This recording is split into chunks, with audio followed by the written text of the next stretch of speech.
Wewe Kasongo, nimeona umeenda kwa Waluya, unaenda kwa Wajaluo kutukana Rigiji. Jana ulikuwa Thika, ulikuwa Juja.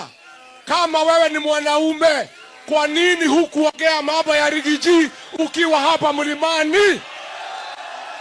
Mimi Kasongo nakwambia, wewe Kasongo, kama wewe ni mwanaume kamili, kuja hapa Kirinyaga, hapa Mlimani, utusi Rigathi Gachagua, kiongozi wa Mlima Kenya, utajua hujui.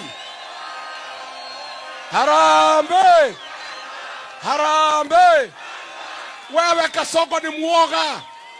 Ukitaka kutusi Rigiji unaenda kwa Wajaluo. Ukitaka kutusi Rigiji unaenda kwa Waluya.